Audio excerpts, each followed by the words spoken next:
Добар ден, вие гледате Аргумент, добар ден и за мојот гостин. Добар ден. Мирча Данчевски, новинар, поранешен дописник во Москва. Ќе говориме за Украина, се разбира, и отпочнувањето на преговорите, но најпрво за светскиот број 1 настан, вест, а тоа е ставање на крај на војната помеѓу Иран, Израел, Либан е вклучен, но она што е важно дека на вистина Трамп, како што кажа за неговиот роден ден, дојде до некаков договор. Иако не е целосен, договорот не знаеме што содржи, потпишан е електронски, се уште го нема светот видено во некаква форма. Трамп си направи подарок за роденденот вчера. И може би Нобелова награда на оно што се надева. Ќе видиме дали ќе добие Нобелова награда. Меѓутоа, треба да почекаме да видиме до петок. Во петок наводно ќе биде официјалното потпишување. Може би да биде и Трамп таму, така J.D. Vance, подпредседателот, рече дека бидејќи Трамп денојве ќе биде во Европа, може би и тој да присуствува на потпишувањето. Но не знаеме со Трамп, знаете, никој пат не стана чисто. Денес е понеделник, вчера беше потпишан, до петок имаше 4 дена од денес. Така да се може да се случи, а особено со американците кои во екот на преговорите тие преговараат и современо го бомбардира Иран. Така да не знаеме што ќе биде и како ќе биде до петок, но да очекуваме она што е најавено, најдоброто, да дојде до еден договор со кој ќе биде прекината војната меѓу Америка, Израел и Иран, и дека работите конечно ќе тргнат од мртва точка и дека економијата во светот ќе се подобри, ќе живне всушност, ќе може да минуваат бродовите, нафтата, цената ќе падне, што е добродојдено за сите. Тоа е лошата вест, заради тоа што се гледа низ призма на пари, на економија, на финанси, паѓањето на нафтата на бирзите, наместо да се гледа низ призма на жртвите, заради тоа што ова беше војна, не беше трговска војна. Па добро, жртвите се... А тие се гледаат како колатерална штета, за жал. Не што се баш како колатерална штета, него тие се ставаат на олтарот на интересите на тие што учествуваат во војните и никој, за жал, не ги става жртвите пред интересите. Станува збор за геополитички интереси, станува збор за економски интереси пред се, поготоа знаеме Трамп како се однесува воопшто кон економијата, во светот, со неговите санкции, со неговите царини што ги воведуваше, така што интересот е доминантен па дури мислам и ќе биде и понатаму доминантен, и ако се враќаме назад во историјата, многу војни биле започнувани од економски интереси. А не заради идеали? Нема идеалите, нема идеалите. Во политиката, нема идеали. Тешко. Главен двигател, знаете што, јас се смеам, вика перпетум мобиле не постои. Постои, интересот е перпетум мобиле. Ако меѓу мене и Америка има интерес, ние може би 100 години ќе се движат нашите односи како што треба. Значи не е потребна енергија, ново давање, ништо, ќе се движат. А во онен момент кога ќе нема интерес, тоа ќе прекине, мислам, таа со работа. Така што интересот е голем двигател. Ние ќе говориме за тој интерес и околу Европската Унија и Украина веќе кажав, и каде е Македонија во тој интерес. Нема многу интерес, но малку околу Либан, само истревувањата на тоа се стравувања на светските аналитичари, дека може тука да се испроблематизира самиот договор и нуклеарната програма. Овој документ кој што не е, мислам, има објавено, да речем, иранците објавени некои точки, Трамп зборува дека главно е сега бродови слободно пловете, носете нафта, меѓутоа веројатно во петок ќе биде објавен целиот договор, ќе може да се зборува за точка по точка, но има многу, прво Иран е најголем соговорник во договор да влезе и Либан. Исто така и Европа е и таа е засегната и таа сака да се реши тоа прашање, значи Израел да се тргне од Либан, да не го напаѓа Либан. Како ќе биде конечниот договор, како ќе биде, мислам дека Либан ќе сепак ќе се води сметка за Либан, конечно и таа земја да застане на свој нозе. Таа може би 60 години, ако не и повеќе, е во една непрекината турбуленција и воена и политички, имаше и внатрешни судири, имаше, да не зборам за овие нападите израелски, така што таа земја која што на времето ја вика Швајцарија на Блискиот Исток, денеска веќе не може да стане збор. Затоа, инако, јас сум овде да бих сакал да кажам една работа. Значи, човекот кој што практично го запали чкорчето со Иран е Трамп во својот прв мандат, 2017 година кога дојде, тој го поништи договорот Барак Обама, што го постигна со Иран за неговата нуклеарна програма, и подписници беа уште 4-5 земји, Германија, Франција, Русија и Кина, и сето тоа беше, сето течеше нормално, се водеа преговори, се водеа разговори. Трамп одеднаш седнувајќи на столчето го откажа тој договор и од тогаш нааму напнатоста, војните во тој дел не престануваат и видовме дека оваа година кулминира со војна интервенција на американците. Така да Трамп е човекот кој што ја започна таа, практично, индиректно таа војна 2017, а сега као да ја завршува со роденденски подарок. Собствено. Она што е проблем во Македонија, заради тоа што падна цените на берзата на нафтата, во Македонија се најавува зголемување. Не. Како велат регулаторната комисија, дали воопшто слушнала дека заврши војната? Не, баш така, знаете, да цената се формира, има одредена формула и канаско. Како ќе расти цената на светските берзи, така и според оваа формула домашна. Сега паѓа. Така да, ако тие ден за ден цените не ги намалуваат или не ги зголемуваат ден за ден, него секој понеделник веројатно се гледа движењата на цените минатата недела како се и како тие влијаат и ќе определуваат. Па тоа е и објаснувањето и на владата. Така што така е, тоа е реалноста, така ги формираат цените. Не е тоа ден за ден. Да. Ајде околу разочарувањето на Македонија и милениците на Европската Унија, Украина и Молдавија. Започнуваат преговори. Па не знам дали е разочарана Македонија, може има некој среќен што е тоа направено, може не сака нека Македонија да влезе во Европска Унија и не го интересира многу дали овие ќе влезат, меѓутоа тоа е успех, не е разочарување, тоа е успех па за Молдавија и за Украина. Но тоа е политичка одлука. Сега Сега околу тоа можеме да дискутираме.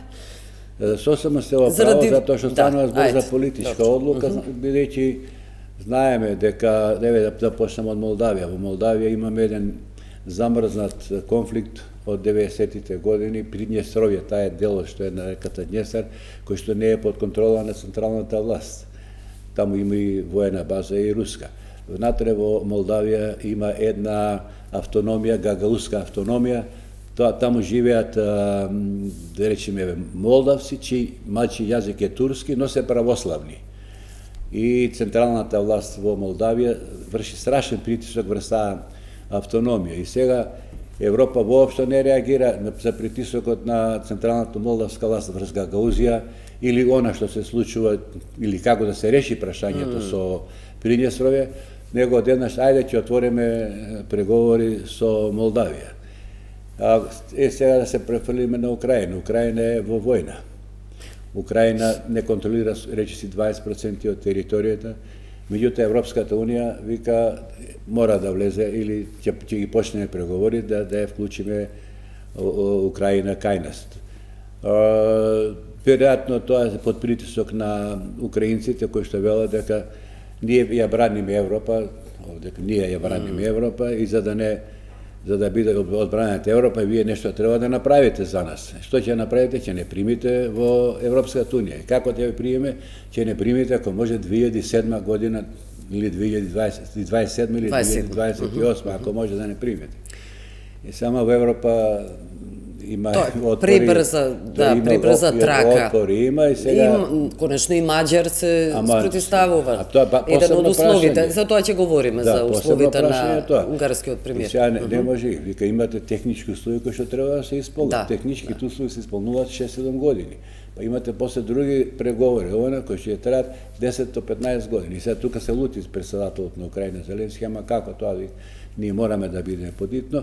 Мислам дека ќе има големи пребривања, особено што денес Молдавија и Украина го отворија првиот кластер. Да. Таму Фундаментални права. Правда, човек кој е прва така натаму. Што е прилично неизгодно за Украина која се бори најтешкото со корупција. Иако шефот на кабинетот, најтешко шефот на кабинетот заврши. Не само за ним, него и за нас и за други и за трети. Коруптивен скандал, да. За ваквите, за посткомунистичките земји секогаш тоа е најтешко. Сега тоа првиот кластер Унгарија крена рампа, иначе Унгарија беше против ова, не сака да отворат, меѓутоа пак за интересите да се вратиме на Роберт Маđар, сегашниот премиер, му беше од интерес да ги земе 16-17 милиарди евра кои што се замрзнати, а треба да ја припаднат на Унгарија. Поради политиката на Орбан, Европа не им ги даваше. Да, но сега има услови прво донесе одлука да ги одмрзне односите со... Не, баш тоа е посебно прашање. Донесе одлука над 6 милиарди евра да се дадат на Украина за поддршка на војната и така. Да ги одмрзна односите со Унгарија што ги замрзна. Орбан не беше со ветото на Орбан. И сега втора работа е го кластерот ќе ви дозволиме, ја очекувам Европска унија да испорача нешто, пошто интересот тоа е. Се разбира, се и во парите. 16-12 милиарди евра нам. И прашањето е сега како Украина чека на есен да ги отвори уште 5 кластери останати и Молдавија истото го очекува, но веќе има отпори внатре. Веќе има внатре отпори, Полска, други, трети држави, ке чекате полека, не се работи така. А особено е битно што Унгарија и Украина, мислам, условот за да го симне Унгарија ветото, беше да се потпише договор за заштита на унгарското малцинство. Не е бројно, 100.000 луѓе. Но тоа е еден од условите. Тоа е еден од условите и вчера до 12 јуни имаше Украина рок да го потпише тој договор кој што начелно е договорен меѓу двете држави. Го испорача вчера, завчера им го дадоа на маđарите, маđарите согласија, но внатре има сега други клаузули. Има, внатре пише, до 2026 година да биде ова решено за правата, до 2027 ова година. Ако тоа не го исполните, преговорите ќе бидат прекинати веднаш. И се спротиставува Маđар на брзи преговори и најавува референдум во неговата земја. Па тој предпоставува дека ќе бидат 10 до 15 години ќе се водат преговорите и нормално референдум има во Унгарија за толку го за доаѓањето за привлегувањето на Украина во многу е битно тој условот што постои затоа што знаете што со него ќе нема да дадат права само на унгарците, него ќе добијат права и пољаците, ќе добијат права и бугарите, веќе во некои украински медиуми пишуваше дека и бугарите сакале да постават некакви услови околу човековите права и околу малцинските права на бугарите, околу 50.000 бугари живеат во Украина. Имаме, реков и пољаци, има и романци, има и други трети кои што практично после 2014-15 години беше им беа укинати секои права. Учениците на училиште зборува на украински јазик, на одморите не смеат да зборуваат на унгарски јазик, мораат да зборуваат на па таблите мораше да бидат само на украински, така натаму раба кој што навистина правата човеку им ги намалува или воопшто не им ги дава човековите права и сега се бара дури еден вид локална самоуправа, не до крај, меѓутоа и врв на сето тоа е да бидат застапени малцинствата и во парламентот украински. Тоа сега воопшто нема право тие. И тука ќе се води битката, дали да се дозволи на малцинствата. И сега куриозитет во сето ова, нормално ова сето нема да важи за рускиот јазик. ова сето нема да ваѓа за руски јазик, русите се агресори, ние нема да водиме сметка за нивните права. рускиот јазик. Да. Но рускиот јазик се уште стои во уставот. Во украинскиот устав. Значи не е сменет уставот и има, значи како уставна категорија е рускиот јазик. Така што не знаеме како ќе. Веројатно ако дојде до преговори Русија и Украина, тогаш бидејќи Русија поставува такви услови. Тогаш ќе отстапка ќе мора да се направи. Да, ќе се направи. Доколку и за останатите малцинства. Но интересно е како Путин го менуваше ставот и мислењето околу влезот на Украина. Особено на Украина, кој Молдавија му е проблем на Украина околу влезот во Европската Унија. Прво велеше дека тоа е Европски сојуз, но потоа свати дека и безбедност. Секој пат веле, мислим, тие и за нас веле, јас се сеќам, имав некој интервју 90-те години кога бев во Москва, со политичари определени и викам, немаме ништо против вие да бидете членка на Европската Унија, но не би сакале во НАТО да бидете. Тогаш беше таков ставот. И нормално сега истиот став го има русите и за Украина. Прво може да влезете во Европска Унија, но да не влегувате во НАТО. Сега чекате одредени политичари, Димитри Медведев, кој поранешниот председател на Русија во еден мандат, изјави, не, сега вика ќе водиме сметка дали ќе дозволиме, тие не може да не дозволат, меѓутоа дали ќе него изјава, дали ќе дозволиме да влезе во Европската Унија, затоа што во договорот за Европска Унија има на член 47.2, мислам, во кој што се зборува за заедничка одбрана. Тоа значи, како што е и во НАТО, кој што е воено-политички. Конечно се сетиле каде е проблемот. И еве сега, и значи ќе имаме проблем не само со НАТО, него ќе имаме проблем и со Европската Унија, безбедносен проблем. Мислите ли дека ова ќе има импакт сериозен, последици, односно? Не, русите не може сега да влијат. Украина. Не може да влијат. Меѓутоа, знаете, прво треба да се постигне договор меѓу Украина и Русија, а потоа Украина да ги продолжи тие 10-15 години на патот кон Европската Унија да ги помине. И кој знае за тие години што може да се случи за една година. Ние со Трамп не знаеме за еден ден што ќе се случи, а пак камоли во држави вака кај што се водат војни. Може би со години нема да се знае што и како ќе биде и како се ќе заврши. Мицковски обвинува опозицијата во Македонија, вели Зеленски таква опозиција нема. И заради тоа му е лесно да влезе во преговори со Европската Унија. Видете сега промените во Украина 2014 што настана беа токму повод беше одлуката дали ќе идеме со Европска Унија, дали ќе одиме со Русија. Русија им даде неколку милиарди долари, на Јануковиќ тогаш им беа потребни, тој да смени ставот да го смени и дојде до тој Мајдан што беше 2014 година, загина стотина луѓе, не знам, се собра се и се што и сакаме ние Европа, сакате Европа, и сега нормално мнозинството и во анкетите мнозинството беше за Европска Унија.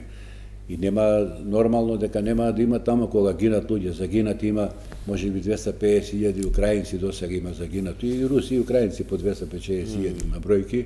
Но не може да се спореди, добро? Но не може тоа сега ние да споредуваме, ние што може да споредиме, ние немаме војна да решим. Да, бугарите ни прават притисоци, но нас никој не фермаш притисоци што ни ги прави Бугарија, Европа, тие гајле за Македонија. Македонија некаде на периферијата, плюс тоа Македонија си потпишала документи, договори, никој не ја терал, не ја тепал Македонија по рака за да потпише договор со бугарите така. Добро, ја отфрла ВМРО-ДПМН преговарачката рамка, но не ја поништи.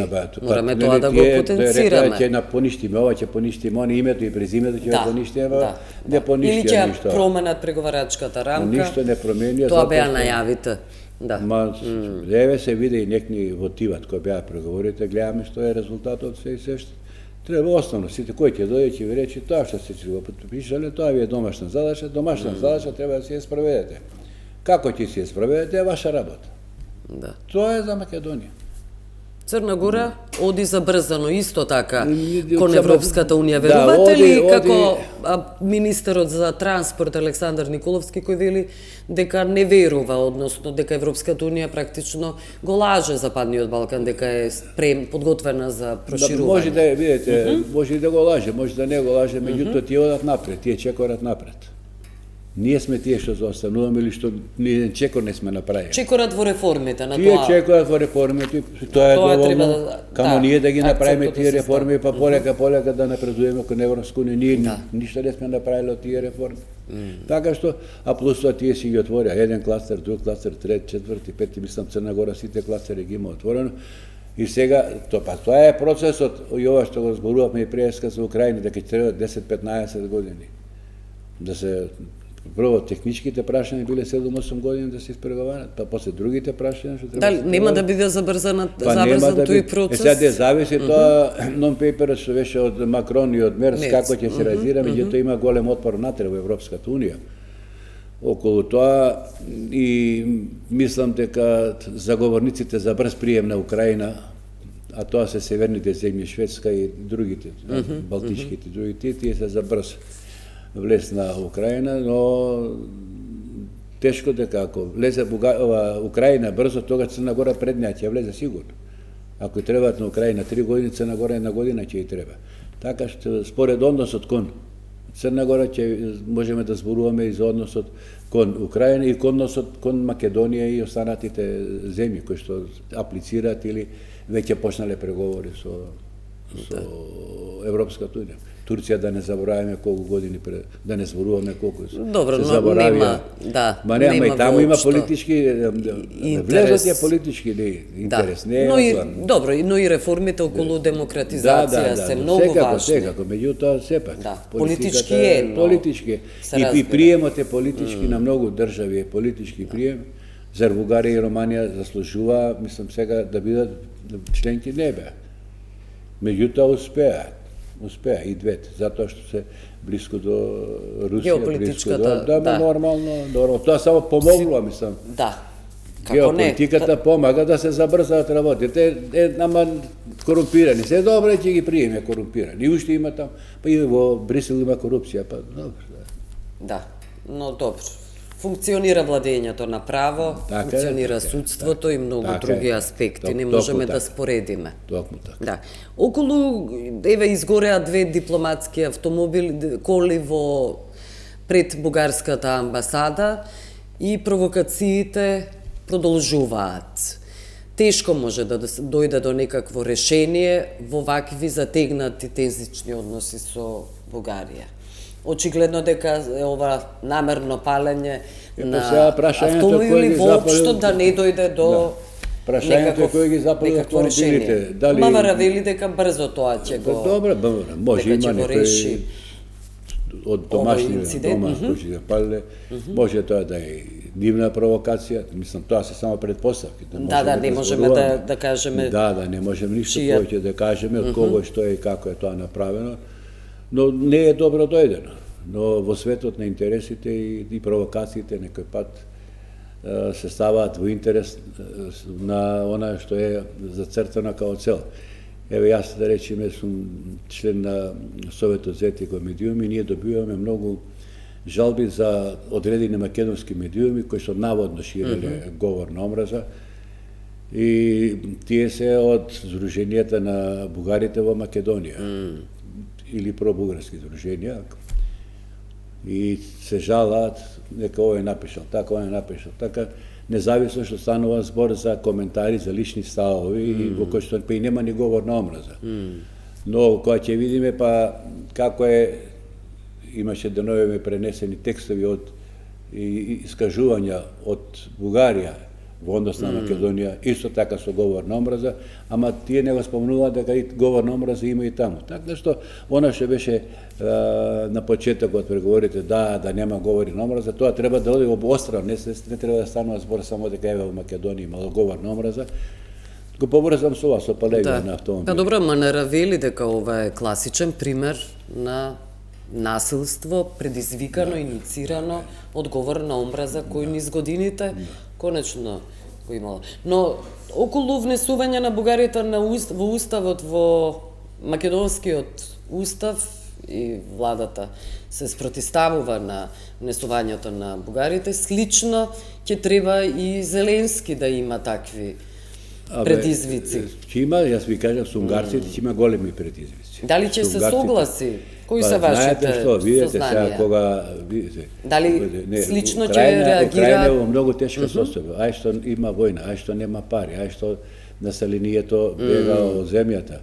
Не знае кога ќе заврши војната и тој мораше овој чекор да го направи за да се договори со унгарците, затоа што смета ако стане членка на Европската унија дека одеднаш ќе добие бенефиции и економски и политички и дека Европската унија ќе застане зад грб зад Украина. И нормално во такви услови Зеленски се согласи да го потпише документот со Унгарија, кој што ако се спореди со оние документи кои што ги читаме нашиот, да речеме, со бугарскиот, е многу безазлен воопшто. Значи да им даеш права на луѓе, на ученици на одмор да зборуваат на мајчиниот јазик. Значи, тоа е забрането сега во Украина. И сега тоа не е такво право, мислам, тоа е безазлено во однос на она што ние, да речеме, кај нас во документиве што треба да ги разгледам јас и така таму кој се по еден протокол, 2, 3, таму 5, 10 деца. Има работи многу кои што човек и не може до крај да се согласи. Се разбира, има некои кои што се прифатливи, но не може до крај човек да се согласи. Но треба да се преговара, треба да се разговара и треба да се најде решение. Затоа и мојот стап е секако треба да се го она што сме го потпишале како документ, она што го испреговарале нашите се го испреговарале. Но добро, ВМРО вели тоа е друга влада. Бугарите не го испреговарале. Но добро, ВМРО не се согласува заради тоа што е потпишано од друга влада. Ама не од ВМРО. Добро, ВМРО ништо како не потпишано. А ВМРО што преди? Што направиле тие да направат? Љупче Георгиевски не беше ВМРО? Првиот договор од него беше направен кога се отворија патот кон подобрување на односите со Бугарија, тоа беше од Љупче Георгиевски, од ВМРО направено, не беше од други направено. А овие излегуваат дека не сакаат воопшто, ВМРО не сака да оди кон Европска унија. Не само сега, не е моментот прашањето, да се вратиме назад 15-20 години, кога беше и за НАТО, кога беше во Будимпешта. Ние сами практично меѓу себе не се договоривме за името, па ни ставија грците вето тогаш. Ние, значи, прашањето е, ние како ќе се однесуваме, ние што ќе преземеме. Добро, консензус не може во Македонија да дојде до клучните политички партии. Па тогаш нека најдат некои политичари кои ќе можат да постигнат консензус. Консензусот е битна работа. Ако имаш интерес, ја не знам кој е интересот на ВМРО, не знам кој е интересот на СДСМ, не знам кој е интересот на ДУИ или на овие други, вака како што се однесуваат. Нека се соберат во парламентот, нека се отворат дебата. Дај да видиме кој е интересот, дали Европска унија тоа е. Што треба да потпишеме ова? Како треба да го потпишеме? Вака и вака. Готово, така треба да се прави. Но тоа не да се обвинуваат, ама вие сте за ова, овие, а па после им се враќа, не, вие сте за друго, за трето и така натаму. Се до нашите политичари. Тие како ќе се договорат, така ќе биде, така ќе биде резултатот. Или ако не се договорат, тоа е резултатот. Па ќе си чекаме уште со години. Да. Ќе чекаме уште со години. За разлика од за разлика од Украина. Да. Добро, Украина се согласивме дека е политичка одлука. Но добро, ќе ги видиме условите, дали ќе бидат исполнати оние кои се на маса пред Зеленски. Не, ќе има големи отпори натре. Знаете што, Украина е голема земја и на почетокот на 20 век, за време кога била под Руската империја, ја сметале за хранителка на Европа, значи жито, житни култури и татум сите практично оделе се извезуеле во Европа. Тоа значи дека и сега има огромни површини, покрај тоа што не контролира 20% од територијата, има огромни обработливи површини кои што ќе треба да бидат субвенционирани од Европската унија.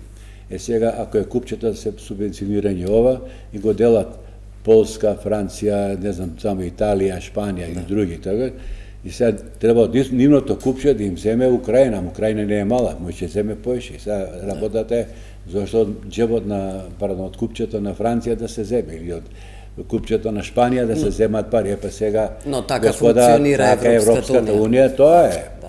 И тука ќе има големи отпори према Украина, не ќе сакаат толку лесно или толку брзо да влезе Украина во преговори воопшто, преговорите да одат преговорите ќе видиме како ќе. Првиот класар ќе се влечка, знаете, корупција, права човекови права, тоа владење на право.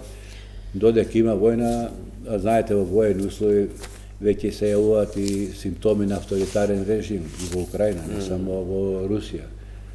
Авторитарно однесување на првиот човек во време на војна, затоа викам и сега тоа се третира како нормален процес. Да се третира како нормално, има внатре отпори, има внатре во општеството има отпори. Имаме таму внатре антикорупцијски самостојни тела, едно од друго, и обвинителство, истражувачи, и уште едно трето тело имаат за борба со корупцијата и се смета дека тие се под контрола на демократските сили во Америка, на демократската партија и под контрола и со поддршка од Европа. Ама на власта украинска во моментов тоа не им одговара да функционира како што треба и затоа беа аферите и со неговиот шеф на кабинет Јермак кој што си поднесе оставка. Значи тоа е човекот број 2, имаше и сценограми објавено кога се договарале, имаше сценограми објавени кога се договара за корупцијата и остана вика уште R1, така е бележен. Не знаеме дали е Зеленски R1 или кој е, но така што длабоко е навлезена корупцијата во Украина и од тука и авторитарноста према овие демократски, така да речем, тела за борба со корупција, независни. Добро, на крај сме. Благодарам Мирчо Адамчевски што бевте гостин во Работ. Благодарам што не гледавте. Пријатно.